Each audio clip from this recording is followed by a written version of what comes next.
কি যে মানুষটি বিয়ে করল তার আগের স্ত্রীর একটা ছেলে সন্তান আছে। তার স্ত্রী মারা গেছে। এখন তার ছেলেটিকে দেখাশোনা করার জন্য আমাকে বিয়ে করেছে। ছেলেটার নাম রাজু, বয়স ১২ বছর হবে। আমিও জেনেই বিয়ে করেছিলাম। আমার স্বামী আমায় বিয়ে করেছিল তার কারণ তার ছেলে রাজুকে দেখাশোনা করার জন্য। কিন্তু রাজু ছেলেটি আমার দিকে খারাপ দৃষ্টিতে চেয়ে থাকত। আমি বুঝতে পারতাম সে আমার কাছে কি চায়। একদিন স্বামী একটা কাজের শহরে চলে গেলেন, আর এর মধ্যে বাড়িতে কেউ ছিল না। রাতে রাজু বলল, মা, আমি আমার রুমে একা ঘুমাতে পারব না। অথচ তার বাবা বাড়িতে থাকতে সে তার নিজের রুমে ঘুমাত। আমার রুমে ঘুমানোর জন্য আমার প্রতি রাতে বলতো। আমার আসল মা বেঁচে থাকলে আমাকে না করতে পারত না। তুমি মুখে মুখে না করে দিলে এসব বলে কান্না করতে লাগল। আমি বলেছিলাম, এখন তুমি বড় হয়েছ, তোমার আলাদা রুমে ঘুমাতে যাওয়া উচিত। রাজু মাঝে মাঝে আবদার করত আমি যেন তাকে গোসল করিয়ে দেয়। একদিন তার কান্না দেখে এবং কেন আমার রুমে ঘুমাতে যায় এই বিষয়টা জানার জন্য আমি বললাম, ঠিক আছে, তুমি আজ আমার রুমে থাকবে। রাত যখন ৩টা বাজে তখন রাজু আমার সাথে যা করেছিল তা শুনলে তোমাদের চোখ কপালে উঠে যাবে। তাহলে আসল ঘটনাটা বলি। তার আগে আপনারা যারা আমাদের এই ছোট্ট চ্যানেলটির নতুন দর্শক, তারা চ্যানেলটি সাবস্ক্রাইব করে আমাদের সাথে থাকবেন। আজ আমার বিয়ে হয়েছে, বাকি সব নতুন বন্ধুর মতো আমিও আমার বাসর ঘরে বসে আছি। কিন্তু আজ আমার মনে নেই, কোনো সংকোচ নেই, কোনো স্বপ্ন আর নেই। নতুন সংসার সাজানোর ইচ্ছা। কারণ আজ প্রথমবার নয় যে আমি এভাবেই নতুন বউ সেজে বসে আছি। এর আগেও ছিল এরকম একটি রাত, যে কারোর জন্য এভাবেই বসেছিলাম। আজ হয়তো সব একই রকম, শুধু মানুষটি বদলে গেছে। হঠাৎ দরজা থেকে কারো আসার আওয়াজ শুনলাম। সে আর কেউ নয়, আমার নতুন স্বামী শাহজাহান। আমি উঠে সালাম করলাম। শাহজাহান বলল, সালাম করা লাগবে না, বরং আপনি বিছানায় শুয়ে পড়ুন, আমিও সোফায় শুয়ে পড়ি। সালমা বলল, না, আপনি বিছানায় ঘুমান, আমি সোফায় থাকতে পারব। শাহজাহান বলল, দেখুন, আমরা দুজনের কেউই এই বিয়ে মানি না। দুজনেরই আলাদা আলাদা কারণ আছে বিয়ে করার। কিন্তু আমরা একজন অন্যজনের সম্মান তো করি। আর আমি এরকম ব্যক্তি না জেনে আমি বিছানায় ঘুমাবে আর কোনো মেয়েকে এভাবে সোফায় কষ্ট করে ঘুমাতে দেবে? আপনি আমার স্ত্রী, তাই আপনার খেয়াল রাখা আমার দায়িত্ব। আর আপনি যদি আমার এতটুকু সম্মান করেন তবে বিছানায় ঘুমিয়ে পড়ুন। আমিও মাথা নেড়ে সম্মতি দিলাম আর বিছানায় শুয়ে পড়লাম। এবার বলি আমাদের বিয়েটা কিভাবে হলো। মিস্টার শাহজাহান চৌধুরী শহরের অনেক বড় একজন ব্যবসায়ী। আমাদের বিয়েটা পরিবারের সম্মতিতেই হয়েছে। বলতে গেলে পরিবারের জন্যই হয়েছে। অবশ্য আমাদেরও অসম্মতি ছিল না। আজ আমরা দুজনে এক পবিত্র বন্ধনে আবদ্ধ। কিন্তু এ বন্ধন কোনো মনের জায়গা নেই। কারণ আমাদের দুজনের মনেই যে অন্য কারো নাম আগে থেকেই লেখা। মানে দুজনের মনেই অন্য কারো মায়ায় জড়িত। অন্য কারো কাছে আমাদের মন বন্ধক রয়েছে। ভাবতেই চোখ দিয়ে এক ফোঁটা জল বয়ে গেল। বিয়েটা দুজনেই করেছি, কিন্তু এই বিয়েতে কোনো ভালোবাসা নেই, শুধু রয়েছে দায়িত্ব। তা নিয়ে আমাদের বিয়ের আগেই চুক্তি হয়েছিল। উনি আমার দায়িত্ব নেবে, আর আমি ওনার পরিবারের আর ওনার ছেলে রাজুর। ওনার মলি আপুর ছেলে, তাই তো ভাবছেন, শাহজাহানের প্রথম স্ত্রী। তিনি এখন আর এই পৃথিবীতে নেই। ৩ বছর আগে ইহকাল থেকে পরকালে প্রস্থান করেছে। বিয়ের আগে তার ছবি দেখে জানতে পারলাম সে আর আমি একই ভার্সিটিতে ছিলাম। শাহজাহানও আমার সিনিয়র ছিল। শাহজাহানের সাথে কখনো দেখা না হলেও মৌলিয়াপুর সাথে প্রায়ই দেখা হতো। শরী দেখা বললে ভুল হবে, ঝগড়া হতো বলে উনি আমাকে তেমন একটা দেখতে পারতেন না। এর কারণও আছে, আমি অনেক দুষ্ট প্রকৃতির ছিলাম। আর ওনার সব টাইটেল নাকি চুরি করেছিলাম তা উনি শুধু ভাবতেন অবশ্য। আজও হয়তো থাকলে আমার সঙ্গে ঝগড়া করতেন। ওনার স্বামীকে চুরি করেছি বলে অপবাদও দিতেন। কিন্তু ওনার স্বামীর ওপর তো আমার কোনো অধিকারই নেই, কারণ আমি ওনাকে নিজের স্বামী মানতে পারিনি। বিয়েটা করেছি শুধু পরিবারের জন্য। রাজু এখন ১১ বছরের ছেলে, ক্লাস 5-এ পড়ে। দেখতে একদম তার বাবার মতো, যেমন সুন্দর তেমন মায়াবী দেখতে, বিশেষ করে তার চোখ দুটি শাহজাহানের মতো একদম। শুনেছি শাহজাহানের চোখে নাকি অনেক মায়া, কিন্তু কখনো তাকাইনি, কারণ এখন আর কারো মায়া পড়তে চাই না। একবার পড়ে অনেক কেঁদেছি, আর কাঁদার ইচ্ছা নেই, আর না কষ্ট সহ্য করার ক্ষমতা আছে। সব বাদ দিয়ে এখন ঘুমিয়ে পড়ি। ঘুম থেকে উঠলাম, সকালের আলো যখন চোখে এসে পড়ল, উঠে দেখি শাহজাহান এখনও ঘুমোচ্ছে, কিন্তু জানালা থেকে আসা আলো তার ঘুমে ব্যাঘাত দিচ্ছে। তাই পর্দা বন্ধ করে দিয়ে আসলাম, এসে রেডি হয়ে বাইরে চলে আসলাম। এসে দেখি আমার শাশুড়িমা আর ভাবি আগে থেকেই উঠেছে। আরে বোমা, তুমি এত সকালে কেন? আমি বললাম, আসলে মা, ঘুম ভেঙে গিয়েছিল। তাই? ভাবি, তা ঠিক আছে, কিন্তু আমাদের নতুন বোমা কোন সাজে না, না কোনো কয়না, যাও পরে আসো ভাবি। আসলে আমার সাজা পছন্দ না ভাবি। ভাবি বলল, জানি, তাই তো গতকাল নিজের বিয়েতেও। সজনী মা বলল, বিয়েটা কি তেমনভাবে হয়েছে, নাকি তোর দেবার জন্য কিছুই করতে পারলাম না? ভাবি বলে, থাক মা, বাদ দেন মা, আমাদের নতুন বউ তো এমনিতেই চাঁদের টুকরা, ওর সাজাগোজা লাগবে না। ভাবি, আমি বুঝি সুন্দর না? মুখ গোমরা করে মা বলল, তুইও খুবই সুন্দর, কিন্তু মা, জানো, আমি ছেলে হলে ঠিকই প্রেমে পড়তাম। আমার জাতা এত সুন্দর, সবাই হাসাহাসি করত। সালমা বলল, মা, আমি আপনাদের জন্য চা বানিয়ে আনি? মা বলল, আরে না, তুই বস, আমরা সব করব। সালমা বলল, মা, আমার ভালো লাগে না এমনি বসে থাকলে। মা, কিন্তু সালমা, প্লিজ মা। ভাবে বলল, আচ্ছা, তাহলে আমি সাহায্য করি, আর সাথে অনেক গল্প করব কেমন? সালমা, আচ্ছা। সালমা চা বানালো, আর রানু ও ভাবির সাথে গল্প করল। আসলে গল্প করছিল না, শুধু শুনছিল। চা বানানো শেষে নিয়ে আসে, এসে দেখে মা, বাবা আর শাহজাহানের ভাইয়া বসে আছে, বসে বসে গল্প করছে। সবাইকে চা দিল।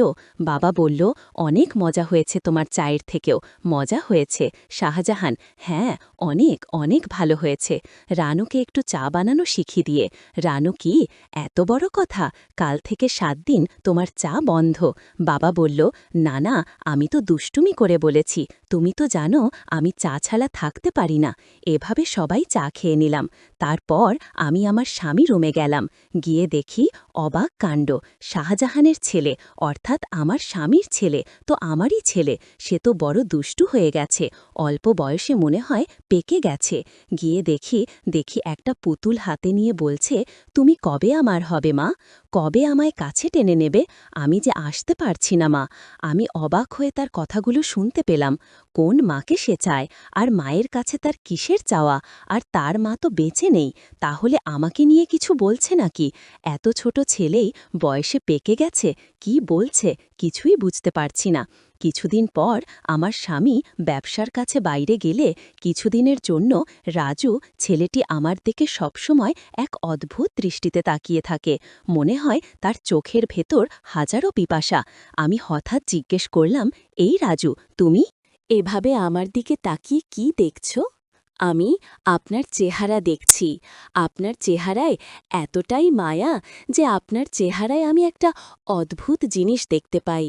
আমি তো তার কথা শুনে অবাক, এতটুকু বাচ্চা ছেলে এসব কি বলে? হঠাৎ আমাকে জিজ্ঞাসা করে ফেলল, আচ্ছা মা, তুমি বাবাকে কেন বিয়ে করলেন?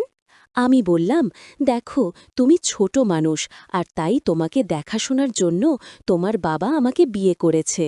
রাজু ইদানিং দেখছি আমার দিকে অদ্ভুত দৃষ্টিতে তাকিয়ে থাকে। আমি যেখানে যাই সেখানে আমাকে ফলো করে। আমি গোসল করতে গেলাম, রাজু বলছে, মা, অনেক দিন হলো আমার মা আমাকে গোসল করিয়ে দেয় না, আমাকে ভাতও খাইয়ে দেয় না। মা, তুমি তো আমার মা, যেহেতু আমার আগে মা মারা গেছে, এখন আমার মা হিসেবে আমার আব্বু তোমাকে বিয়ে করে এনেছে মায়ের শূন্যতা পূরণ করার জন্য। মা, আমাকে তোমার হাতে গোসল করিয়ে দাও। আমি বললাম, দেখো রাজু, তুমি যখন ছোট ছিলে তখন তোমার মা তোমাকে গোসল করিয়ে দিত, আর এখন তো তুমি বড় হয়েছ, তুমি নিজ হাতে গোসল করতে শিখেছ, তাই এখন আর আমি তোমাকে কিভাবে গোসল করিয়ে দেয়, তুমি নিজেই করতে পারবে বাবা। সৎমা পর কখনো মা হয় না। আমি বুঝতে পারলাম আমাকে তোমার কোনো হেল্প করতে হবে না। এই বলে রাজু চলে গেল। আমি চিন্তা করলাম আমার কি কোথাও ভুল হয়েছে? আমি তো এখন তার মা, আর তাই মা হিসেবে আমার কর্তব্য পালন করা উচিত ছিল। কিন্তু তার বাবা বাড়িতে থাকাকালীন আমার হাতে গোসল করতে চাইত না। আজ বাড়িতে তার বাবা নেই। আসলে কারণটা কি, বিষয়টা আমি কিছুই বুঝতে পারছি না। এসব ভাবতে ভাবতে রাতের রান্না শেষ করে আমার রুমে গিয়ে রাজুকে ডাক দিলাম। গিয়ে দেখি আমার একটা ছবি হাতে নিয়ে ছবিটির সাথে কি যেন বলছে, আর ছবির সাথে এক অদ্ভুত আচরণ করছে, আর বলছে, আমার মনের আশাটুকু কবে পূরণ হবে মা? রাজু চোখের পানি ছেড়ে কান্না করছে আর বলছে, আমি ডাক দিলাম, রাজু তুমি কান্না করছো কেন? তোমার কি হয়েছে? কিছু হয়নি মা, আমি আসছি, তুমি যাও। আমি এক গভীর চিন্তায় পড়ে গেলাম। রাজু আমার কাছে কি চায় তার দৃষ্টিভঙ্গি আমার কাছে স্বাভাবিক মনে হচ্ছে না। রাজু খেতে বসল আর তার মাকে বলতে লাগল, মা, আজ রাতে আমি তোমার রুমে ঘুমাবো। আমার ওই রুমে একা একা ঘুমাতে ভয় লাগে। আমি বললাম রাজু, তুমি এখন বড় হয়েছ, তোমার ভয় পাবার কথা না, তুমি তোমার রুমে ঘুমাও, কিছু হবে না। রাজু আমার কথার জবাবে বলল, আর মা, আমার আসল মা যদি বেঁচে থাকত তাহলে এভাবে মুখে মুখে না করতে পারত না। আমার সব ইচ্ছা আমার মা পূরণ করত।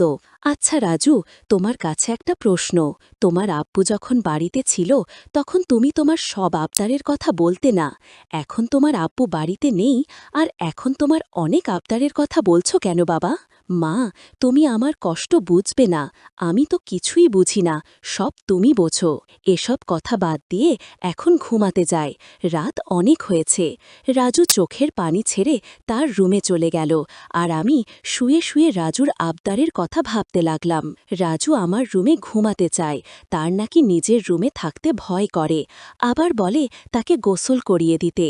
আমার ছবি হাতে নিয়ে ছবিটির সাথে গুনগুনিয়ে কি জানি বলে, না আমি কিছুই ভাবতে পারছি না। এসব ভাবতে ভাবতে আমার কিছুতেই ঘুম আসছে না। হঠাৎ রাজুর রুমে একটা আওয়াজ শুনতে পেলাম। আমি জানালা দিয়ে উঁকি দিয়ে দেখি ছবিটি হাতে নিয়ে ছবির সাথে এক অন্য রকম আচরণ করছে, আর মাঝে মাঝে হাসছে, আবার কান্নাও করতেছে। আমি এসব ভাবতে ভাবতে পাগলের মতো হয়ে গেলাম, কিছুতেই ঘুমাতে পারছিলাম না। কিন্তু হঠাৎ আমার মাথায় একটা বুদ্ধি এলো। আসলে রাজু আমার কাছে কি চায় তা আমার জানতে হবে, তাই আমি সিদ্ধান্ত নিলাম আমি আমার রুমে তাকে থাকতে দিব, আর আমি ঘুমাবো না, ঘুমের ভান করে থাকব। তাহলে বুঝতে পারব আসলে রাজু আমার কাছে কি চায় তা স্পষ্ট হয়ে যাবে। তারপর দিন আমি রাজুকে বললাম, রাজু, আজ তোমাকে আমার নিজের হাতে খাবার খাইয়ে দিব, তুমি খাবে? না না মা, আমি তোমার হাতের খাবার খাবো না, কারণ তুমি আমার আবদার পূরণ করো না। ঠিক আছে বাবা, তোমার সব কথা রাখব, তুমি এবার আমার হাতে রান্না করা খাবার খেয়ে নাও। সত্যি বলছো মা? সত্যি, ৩ সত্যি। এবার রাজু খুশি হয়ে সে আমার হাতের খাবার খেলো। ঠিক আছে বাবা, তাহলে তোমার আজকে তোমার রুমে থাকতে হবে না, তুমি আমার রুমে ঘুমাবে, কারণ আমি এখন বুঝতে পারছি বড় রুমে থাকতে তোমার ভয় লাগে, তাই না? তাহলে তুমি আমার কষ্ট বুঝতে পেরেছ। তারপর রাজুর বাবার ফোন আসলো।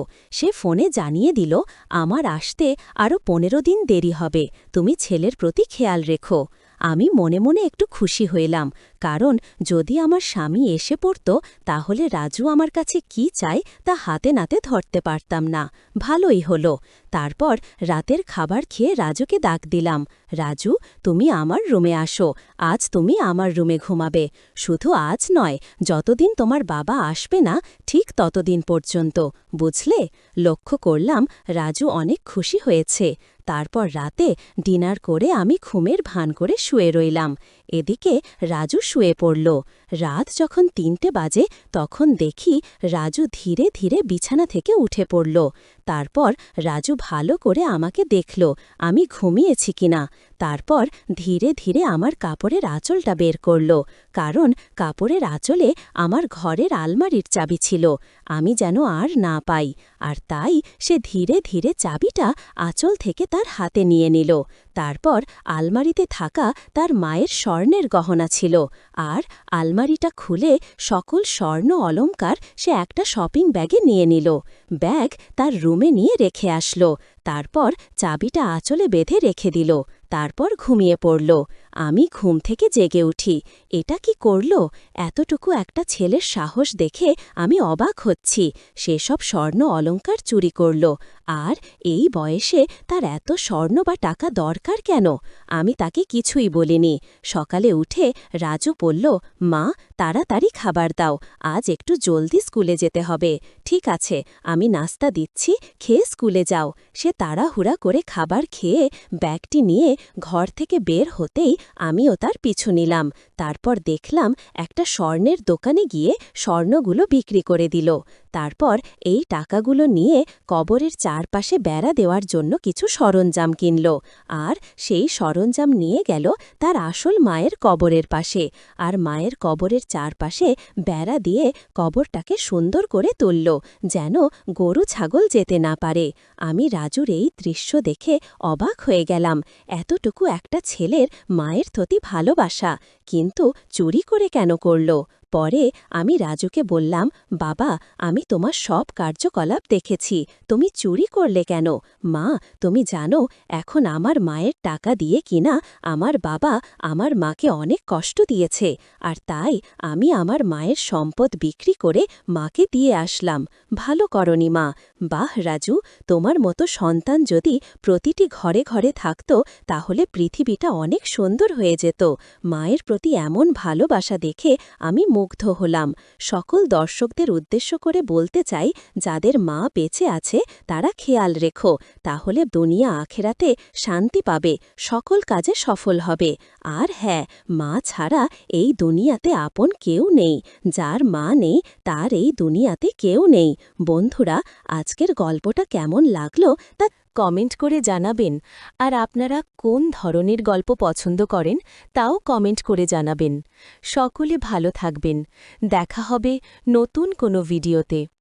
ভিডিওটি শেষ পর্যন্ত দেখার জন্য সবাইকে অসংখ্য অসংখ্য ধন্যবাদ।